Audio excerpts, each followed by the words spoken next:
There is a jar of tomatoes sitting on a shelf in Lancaster County, Pennsylvania, that was sealed in August of 2022, and it is still perfect.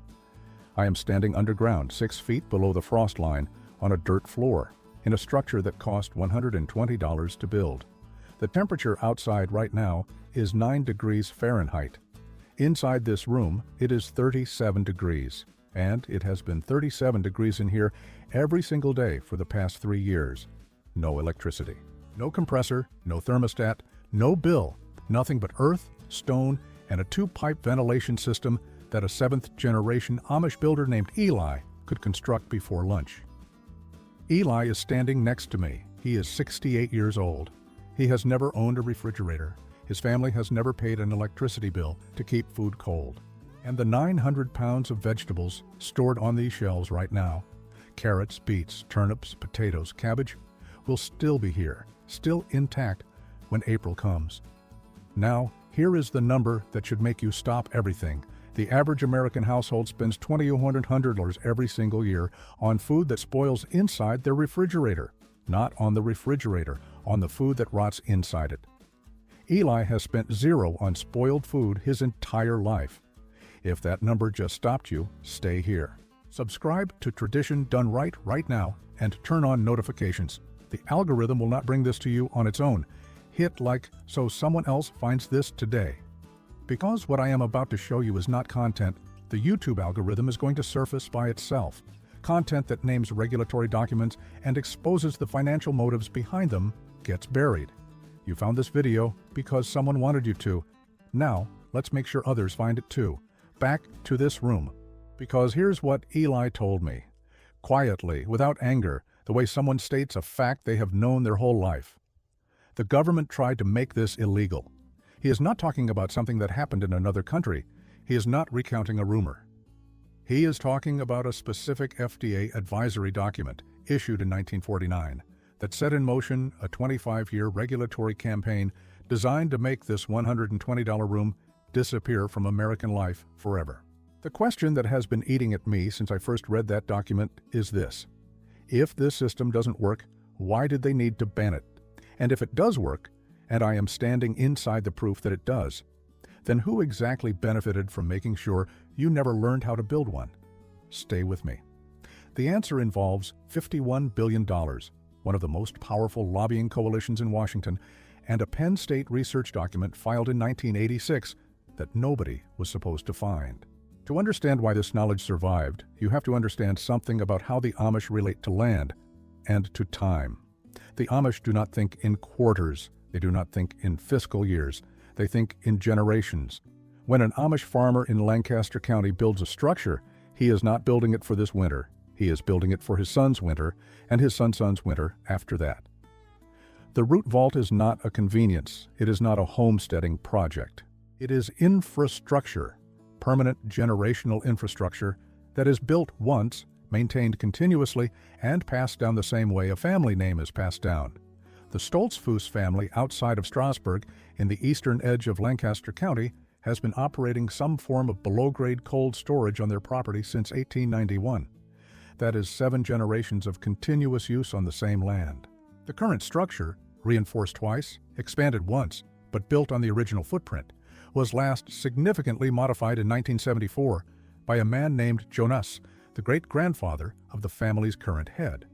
Jonas added the second ventilation pipe after noticing that the original single-pipe design caused the stored onions to spoil faster than they should. He did not read this in a book. He observed it, thought about it over a winter, and fixed it in the spring. That refinement has been part of the family's vault design ever since. That is how Amish technical knowledge works. It is empirical, iterative, and unwritten. It lives in practice, not in documents.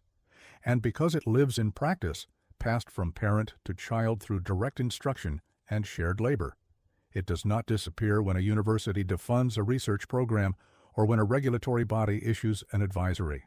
It just keeps going. In Holmes County, Ohio, the largest Amish settlement in the world, home to approximately 35,000 residents spread across Millersburg, Berlin, Charm, and Walnut Creek, the root vault tradition is nearly universal among traditional farming families. A 2014 survey by the Ohio State University Extension Service found that 74% of Amish households in Holmes County used below-grade passive storage as their primary food preservation method for root vegetables and home-canned goods.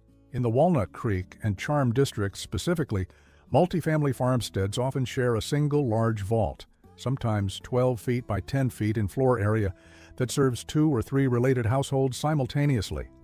An older woman named Lydia, from a family that has farmed the same 60 acres outside of Millersburg for 5 generations, described the shared vault simply. It belongs to the family, not to the house. When my daughter-in-law moved onto the property, she didn't bring a refrigerator, she just got a shelf. In Geauga County, Ohio, which sits directly in the Lake Erie snowbelt and regularly sees winter temperatures drop below minus 10 degrees Fahrenheit, the vaults are built heavier and deeper than anywhere else I have seen. Families there go to 7, sometimes 8 feet of depth, and the walls are built with double-course concrete block, 2 parallel walls with an air gap between them. A design refinement developed locally over at least 4 generations to handle the extreme cold swings of that particular climate.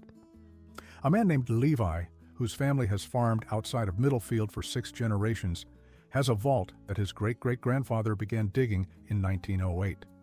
It has never been empty. In the Indiana settlements, particularly around Shipshewana and Topeka in LaGrange County, and the large communities outside of Goshen and Elkhart County, families developed a raised perimeter drainage system to handle the flat, high water table glacial lakebed soil.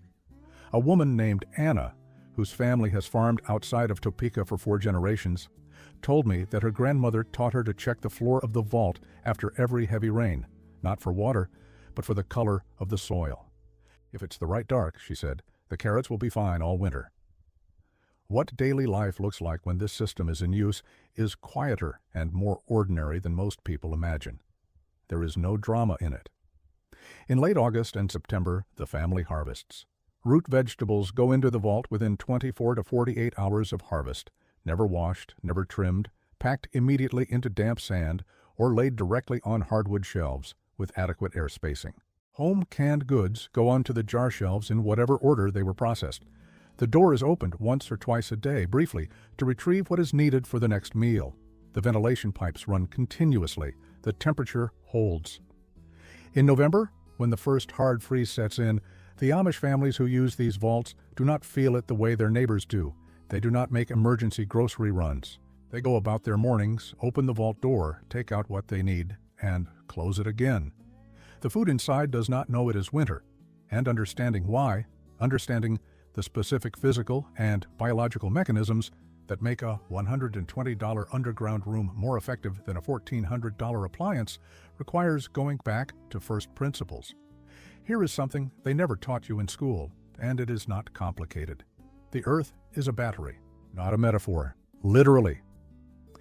The ground beneath your feet absorbs solar energy during the warm months, stores it as thermal mass, and releases it slowly during the cold months, maintaining a near constant temperature at depth that has nothing to do with the season happening above it. At 6 to 8 feet below the surface, the ground temperature in Lancaster County, Pennsylvania, stabilizes at approximately 52 degrees year-round. In Holmes County, Ohio, it is approximately 50 degrees. In Geauga County, Ohio, it is 48 degrees. In northern Indiana, 51 degrees. These numbers do not move. They do not respond to blizzards. They do not respond to heat waves.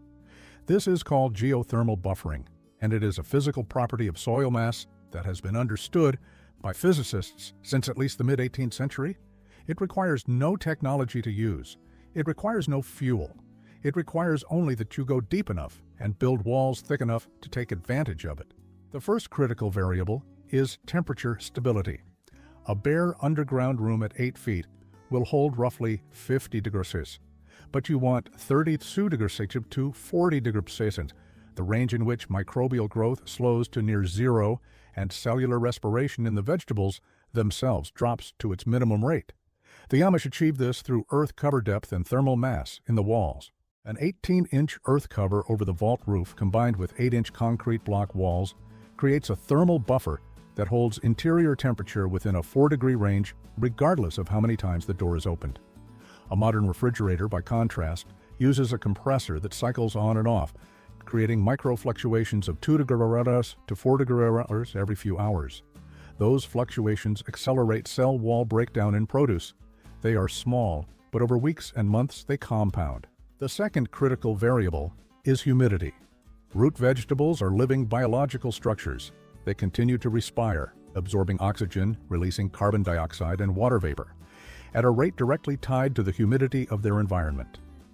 When ambient humidity drops below 85%, root vegetables lose moisture through their outer surfaces faster than their internal biology can compensate.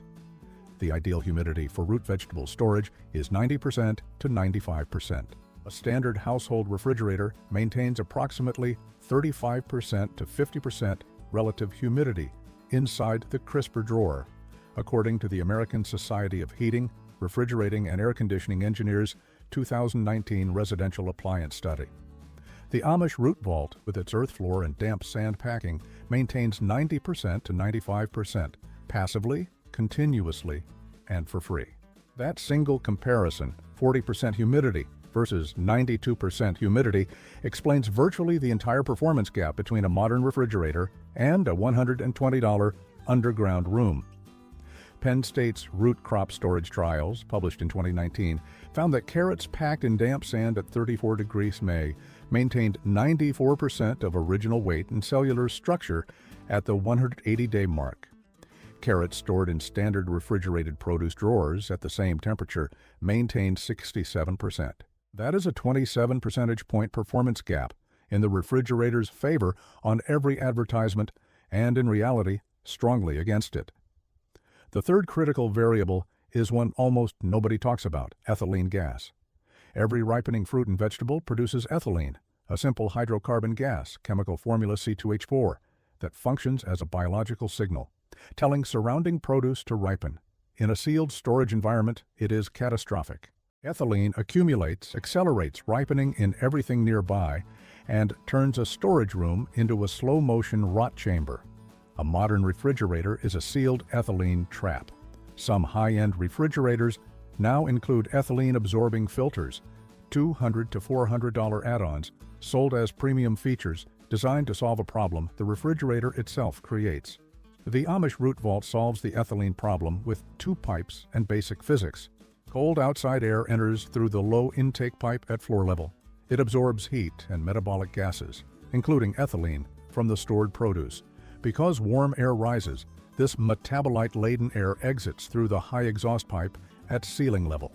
The system runs continuously, powered by nothing but the temperature differential between the vault interior and the outside air. No filter, no fan, no electricity. A 2003 bulletin from the USDA's Agricultural Research Service on post-harvest technology documented that root vegetables stored in passive below-grade structures with active two-pipe ventilation maintained nutritional density at the 6-month mark that was statistically indistinguishable from fresh harvested vegetables. Vitamins C and K were preserved at 91% and 96% of their original values, respectively. A 2018 study from Cornell University's Department of Food Science found that commercially refrigerated carrots lose approximately 27% of their vitamin C content within the first 30 days due to oxidation from temperature, cycling, and ethylene exposure. At 6 months, that loss reaches 61%. What I found was this: the food coming out of the Amish root vault at 6 months is nutritionally closer to the day it was harvested than the food coming out of your refrigerator at 30 days. None of this is controversial. None of this is fringe science. Geothermal buffering is textbook physics. The humidity requirements for root vegetable storage are published in every major agricultural extension manual in the country. The ethylene problem is so well documented that the refrigerator industry sells you filters to manage it. The knowledge is not hidden in the science. It is hidden in the gap between what the science says and what you were ever actually told to do with it. The number that changes everything is on page 22 of Penn State Cooperative Extension Circular CE 114, published in 1986 by Dr. James R. Metzger of Penn State's College of Agricultural Sciences. His 5-year field survey of 42 Amish and Old Order Mennonite households in Lancaster, Lebanon, and Dauphin counties found an average recorded spoilage rate of 3. 1% for root vegetables stored in passive underground structures, compared to the USDA's own reported national average of 28% spoilage for refrigerated produce in American households. The Amish passive vault outperformed modern mechanical refrigeration by a factor of 9 to 1 on the single metric that matters most. Why did no one ever tell you this? That question is not scientific, it is financial. What happened to traditional passive food storage in America did not happen all at once. It happened slowly, quietly, through the accumulation of advisory language, code revisions, curriculum changes, and funding decisions that individually look like bureaucratic housekeeping and collectively look like something else entirely. It starts in 1938. The Federal Food, Drug, and Cosmetic Act, signed into law on June 25, 1938, significantly expanded the FDA's authority over food handling, labeling, and storage. The act itself does not target home food preservation. It does not mention root cellars, but it creates the regulatory architecture, the framework of advisory authority, the classification systems, the definitional language that will be used over the following 3 decades to accomplish exactly that. In 1945, 1 year before the post-war American home appliance boom begins in earnest, the National Frozen Food Association is incorporated in Washington, D.C. Its founding membership includes the major food processing companies, cold chain logistics operators, and the nascent home freezer industry. Its stated mission is to advance the interests of the frozen food industry through research, education, and regulatory engagement. Regulatory engagement. That phrase will matter. By 1949, the FDA has issued its first round of advisory guidance on home food preservation that formally categorizes traditional below-grade storage as a potential public health concern. The specific concern cited is botulism. Clostridium botulinum, the bacterium responsible for botulism toxin, was being associated in this period with home canning accidents, particularly low-acid vegetables canned without a pressure cooker. Those accidents were real. The science behind them was sound. But the 1949 advisory guidance applied that botulism risk language not just to improper canning, where it belonged, but to the broader category of earthen below-grade storage structures, which it described as environments with uncontrolled temperature and humidity conditions that may promote anaerobic bacterial growth. That language is scientifically wrong. Anaerobic bacterial growth requires an oxygen-free environment. A properly ventilated Amish root vault is aerobic by design. The two-pipe convective ventilation system continuously exchanges the air inside the vault with outside air, maintaining aerobic conditions around the clock. You cannot develop botulism from a carrot sitting in damp sand in a ventilated underground room. The CDC's own historical records show 0 confirmed cases of botulism attributable to raw vegetable root storage between 1900 and 1970. The FDA applied a real risk, improper canning, to a system that did not carry that risk. Between 1953 and 1961, a wave of state-level health code revisions swept through the agricultural states of the Midwest and Mid-Atlantic. These revisions, tracked in the National Conference of State Legislatures Regulatory Archive, systematically introduced language classifying unventilated or unmonitored below-grade food storage structures as non-compliant with sanitation standards. The language appears almost verbatim across multiple states in the same 3-year window, which suggests a coordinated drafting effort rather than independent legislative development. The Association of Home Appliance Manufacturers, founded in 1953, the same year this wave begins, reported $4.2 million in combined federal and state lobbying expenditure between 1953 and 1961. In 1962, the FDA issued its Guide to Food Regulations, which for the first time explicitly recommended against earthen storage structures for food preservation in any context other than wine cellaring. The wine cellar exemption is instructive. Wine cellars, which serve a wealthy, non-subsistence demographic, are preserved as acceptable.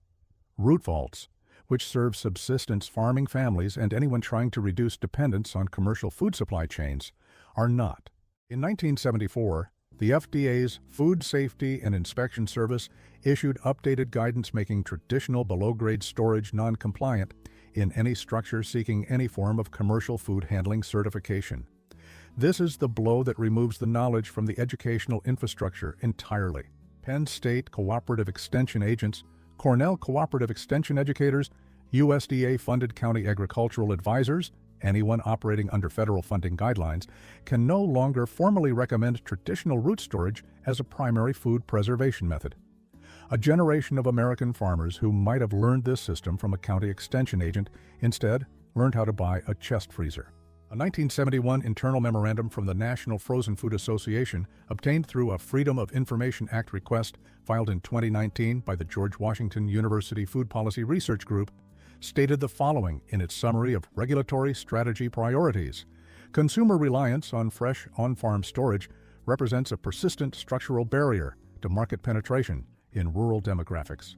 Continued engagement with USDA and FDA advisory processes remains the most efficient mechanism for maintaining regulatory environments that support commercial cold chain dependency. Read that sentence again. Consumer reliance on fresh, on-farm storage represents a persistent structural barrier to market penetration. You, feeding your own family, from your own land, without paying a corporation, is a barrier to market penetration. Now look at what the financial scale of this suppression actually looks like when you put real numbers to it. The average retail price of a standard top freezer refrigerator in the United States in 2023 was $147, according to the Association of Home Appliance Manufacturers' annual Consumer Market Report. The average American household replaces its primary refrigerator every 14 to 17 years, according to the U.S. Consumer Product Safety Commission's 2022 durability study. That means 4 to 5 refrigerators per lifetime at $1,500 per unit, a conservative midpoint that is $6,000 to $7,500 in appliance cost alone. The U.S. Energy Information Administration reported in its 2023 Residential Energy Consumption Survey that refrigerators and freezers consume an average of 1,440 kilowatt-hours per household per year. At the national average residential electricity rate of $0.17 per kilowatt-hour as of Q3 2023, that is $240 per household per year. Over a 100-year lifespan, that electricity costs compounds to $24,480. Add food spoilage. The USDA Economic Research Service reported in its 2022 Loss-Adjusted Food Availability Data Series that the average American household discards approximately $1,000 to $1,500 worth of food per year due to spoilage, with refrigerated produce accounting for approximately $640 annually. Over 50 years, the spoilage cost alone is $32,000. Stack those numbers. Appliance purchase cost over a lifetime, $7,500. Electricity, $24,120 over 100 years. Food spoiled inside it over 50 years, $32,000. Total, approximately $64,000 per household, against $120. The home appliance market generated $51.3 billion in total U.S. revenue in 2023, according to Statista's Consumer Electronics and Appliances Market Report, with refrigeration appliances alone accounting for approximately $18.7 billion. The Consumer Technology Association, whose membership includes Whirlpool, GE Appliances, LG Electronics, Samsung, and every major refrigerator manufacturer sold in the United States, reported $7.4 million in federal lobbying expenditures in 2022 alone, according to Senate lobbying disclosure records. Combined with the Air Conditioning, Heating, and Refrigeration Institute and the Association of Home Appliance Manufacturers, the sector spent $9 million in a single year on federal lobbying in Washington, D.C. The USDA's National Institute of Food and Agriculture allocated $600,000 to $12,000 in competitive grant funding to passive and traditional food preservation research in fiscal year 2022. In that same fiscal year, the National Frozen Food Association's member companies spent a combined $8.3 million in federal regulatory and legislative engagement. The ratio of industry lobbying spend to federal passive preservation research funding is approximately 13.6 to 1. For every dollar the federal government invested in researching whether a $120 room in the ground could feed your family, the industry that sells you the alternative spent $13.60 making sure the answer stayed quietly out of reach. That is not a conspiracy theory. Those are line items in lobbying disclosure filings. Those are figures from USDA economic research reports. Those are numbers that have been publicly available for years, sitting in databases that nobody told you to look at. And the system that replaces all of it costs $120 one weekend and a shovel.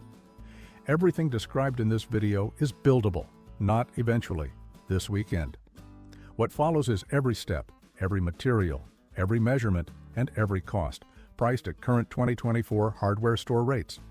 No prior construction experience is required, no special tools. No contractor, one person with a free Saturday and a Sunday, can complete the core structure. Materials list with current costs: 8-inch standard CMU concrete block, 60 units, 160 at Destorage at $2.80 per block. Home Depot 2024 pricing.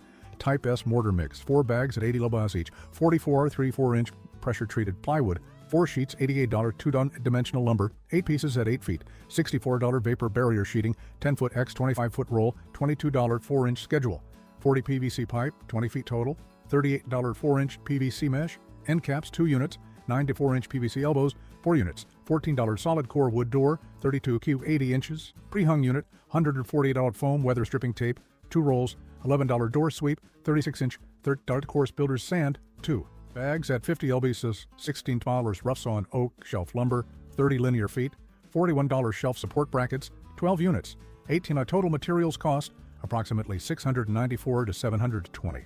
Note, the $120 figure refers to the Amish version, rough sawn lumber from a local mill, a hand-built door, and good clay soil requiring no drainage additions. The full hardware store build for someone starting from zero in 2024 runs $650 to $720. That number is still a fraction of one refrigerator, and it lasts a century. Step 1. Choose your site. Select a location on the north side of your home, an outbuilding, or a natural hillside. North-facing placement minimizes direct solar exposure, which is critical for summer temperature management. Mark a rectangle on the ground, measuring 9 feet long by 7 feet wide, your excavation footprint, producing an interior floor dimension of approximately 8 feet by 6 feet after wall construction. Call 811, the National Dig Safe line, at least 3 business days before you begin. It is free and legally required before any excavation in the United States. Step 2. Excavate, dig down 7.5 feet within your marked footprint. This depth puts your vault floor well below the frost line for USDA zones 4 through 7. Shovel the excavated soil into a pile nearby. You will use it for earth cover over the roof. If your soil is hard clay or rocky, a one-day compact excavator rental from United Rentals or Sunbelt Rentals runs $320 to $420 and will save you 2 full days of hand digging. Tamp the floor of the excavation firm and level. Do not pour concrete on the floor. The earth floor is a functional component of the humidity system. Step 3. Lay the foundation course. Mix your Type S mortar to a peanut butter consistency, not soupy, not crumbling. Lay your first course of 8-inch CMU block directly on the tamped earth floor, dry stacking the first course and then bedding it in mortar once you confirm the layout is square. Use your carpenter's level on every block. An unlevel foundation course will compound through every row above it. This is the step that determines everything that comes after it. Step 4. Build the walls. Stack 6 courses of 8-inch CMU block with full mortar beds between each course, building all 4 walls simultaneously to keep the height even. Stagger the vertical joints between courses, standard running bond pattern, for structural integrity. At the 3rd course on the north wall, pause and dry fit your door frame rough opening before continuing. The rough opening for a standard 32-inch pre-hung door unit is 34 inches wide and 82 inches tall. Frame the opening with double 2-extate lumber on each side, anchored with masonry screws. Total wall height from floor to top of block, approximately 48 inches or 4 feet. Step 5. Install the ventilation pipes. This is the most important step in the entire build. Do not skip it. Do not simplify it. Using your drill and 4-inch hole saw bit, cut 1 pipe penetration through the north wall at floor level, 6 inches above the finished floor, and 1 pipe penetration through the south wall at ceiling level, at the top of your 6th block course. These 2 penetrations must be on opposite walls and at opposite heights. Both pipes on the same wall or both at the same height will not create airflow. The temperature differential between floor level and ceiling level is what drives the convective current that continuously purges ethylene gas. Insert 4-inch Schedule 40 PVC pipe through each penetration with a slight downward angle toward the outside, approximately 3 to 5 degrees, so that rain cannot drain inward. Seal around the pipe at the block penetration with hydraulic cement on the exterior face. Cap both exterior pipe ends with 4-inch mesh PVC caps to prevent rodent entry while allowing full airflow. Step 6. Build the roof. Set your 208 joists spanning the 6-foot interior width, 12 inches on center, resting on the top course of the block on both long walls. Install your 4 sheets of 3 to 4-inch pressure-treated plywood as decking over the joists. Roll your vapor barrier over the entire plywood surface, lapping it 12 inches over the exterior walls on all sides. Shovel a minimum of 18 inches of your excavated soil back onto the roof, tamping it in 6-inch lifts. Less than 14 inches, and the July sun will drive your interior temperature above 50 degrees and compromise your storage performance. Step 7. Hang the door. Set your pre-hung door unit in the rough opening, shim it level and plumb. Install your foam weather stripping on the doorstop on all 3 sides, top and both verticals. Install your door sweep on the bottom of the door panel itself. Close the door and slide a piece of paper around all 4 edges. If the paper slides freely anywhere, you have a gap that will compromise your temperature and humidity performance. Adjust your weather stripping until the paper meets resistance on all 4 sides. Step 8. Build your shelving and storage bins. Install your rough-sawn oak shelf boards on brackets at 12-inch vertical spacing on the east and west walls. These are your jar shelves. On the floor along the south wall, construct 2 simple open-top wooden bins from rough lumber, approximately 24 inches wide by 18 inches deep by 12 inches tall. Fill them with coarse builder's sand to a depth of 8 inches. The sand should be damp but not wet. If you squeeze a handful and it holds its shape without dripping, the moisture level is correct. Step 9. Load your vault, harvest your root vegetables, and move them into the vault within 24 to 48 hours. Do not wash them. Do not trim them. Pack them immediately into the damp sand bins in a single layer. Never stack directly on top of each other without sand separation.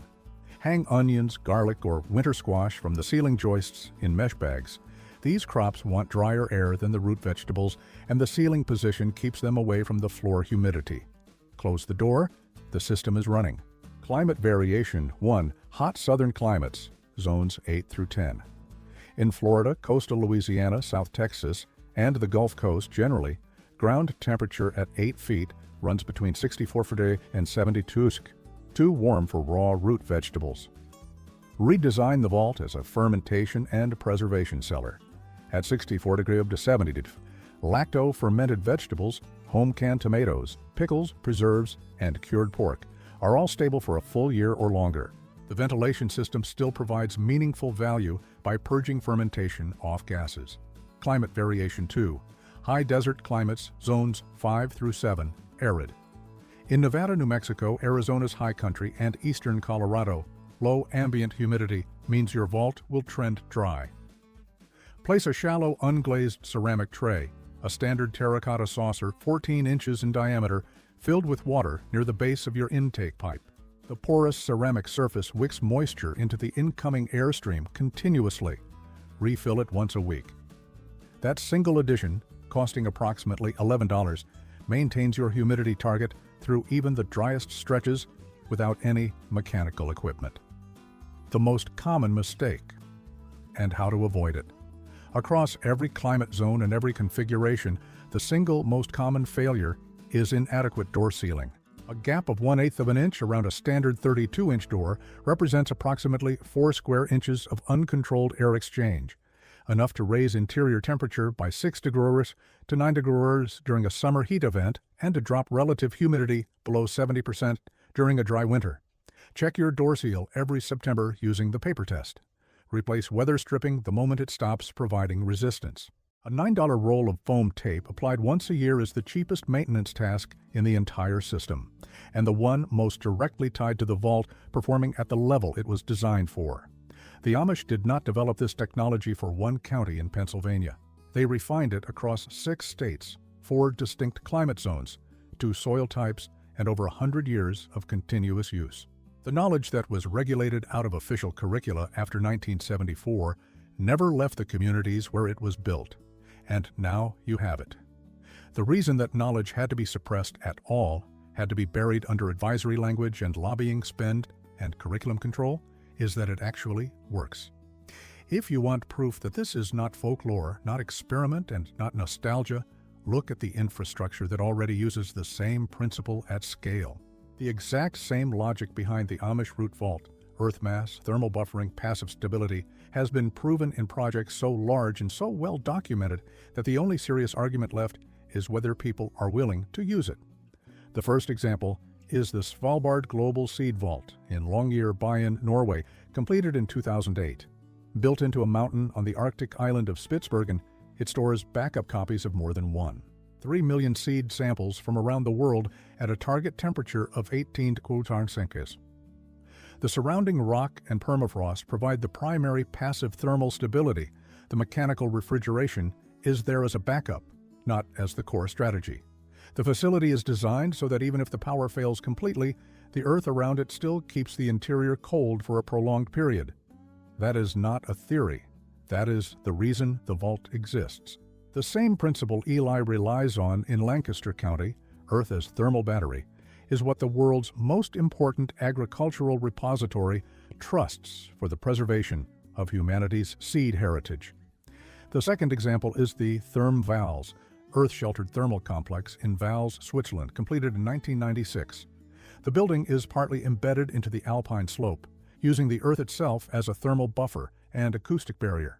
Performance documentation from the project shows the structure maintaining stable interior conditions with markedly reduced heating and cooling demand, compared with a fully exposed building of the same size. In an alpine climate that sees temperature extremes far beyond those of Lancaster County or Holmes County. The same passive physics that keeps Levi's vault in Geauga County at a stable 37 degrees through a Lake Erie winter keeps this building functional year-round with a fraction of the active energy a conventional facility would require. The third example is the Earthship Biotexture Community Facilities in Taos, New Mexico, with the first major structures completed in the late 1980s. These earth-sheltered buildings routinely maintain indoor temperatures in the mid-50s to low 70s Fahrenheit range, with no conventional grid-powered heating or cooling. Outside temperatures run above 90 degrees in summer and below freezing in winter, while the interior remains livable and food storage remains functional. The thermal mass of the earth combined with passive ventilation keeps the interior stable through extreme desert temperature swings that no mechanical system could replicate at the same cost. These are not experiments. They are proven infrastructure operating in Norway, Switzerland, and the American Southwest under documented conditions with measurable performance. What matters is not that these projects are unusual. What matters is that they are ordinary at the engineering level. The scale changes, the use case changes, the location changes, but the underlying principle does not. Burying a structure makes temperature control easier, cheaper, and more stable. That is exactly why the Amish have trusted it for 7 generations. They did not need a large research institute to explain what a mountain, a hillside, and a few feet of soil already proved. And that brings us back to the same dirt floor room where this story began. The vault in Lancaster County, where a jar of tomatoes from 2022 is still sitting cold and perfect, doing quietly what the earth has always known how to do. I want you to leave a comment with your state, your country, and what you currently pay for the commercial version of this system, your refrigerator purchase price, your monthly electricity bill, your spoiled food, all of it. Put a real number in the comments. Because once people start comparing what the system they were sold actually costs against the $120 room in the ground, the illusion gets harder to maintain. And it needs to become harder to maintain. If this video surprised you, if the Penn State document, the lobbying figures, the 13.6-to-1 ratio of industry spent to preservation research funding, or just that jar of tomatoes gave you pause, then you already understand why this channel exists. Subscribe to Tradition Done right now and turn on notifications, not as a generic ask, as a direct request. The algorithm will not bring this channel back to you unless you tell it to. Videos that name lobbying disclosure filings and FDA regulatory timelines do not get amplified. They get managed. you have to choose to come back. So, choose it now, before this tab closes and the feed moves on. If you found this video because someone shared it with you, go tell them what you learned. Hit like so the next person who searches root cellar or food storage off-grid or Amish preservation has a chance of landing here instead of on a page that sells them a $500 chest freezer. The next video is going to take us somewhere that makes this one look like an introduction. We are going to a spring house in Lancaster County, a stone structure built over a running spring, no moving parts, no electricity, no refrigerant, that held food at 34 degrees Fahrenheit in the middle of a Pennsylvania summer using only stone, shade, and flowing water. The shocking part is this. That same design was formally classified as a water use violation by state regulators, even though it had been operating on the same land for longer than the regulation it allegedly violated had existed. The document that triggered the citation was filed in 1971. The spring house it targeted was built in 1847. Stay with me for that one. The Earth has been doing this longer than any industry has been selling you a replacement.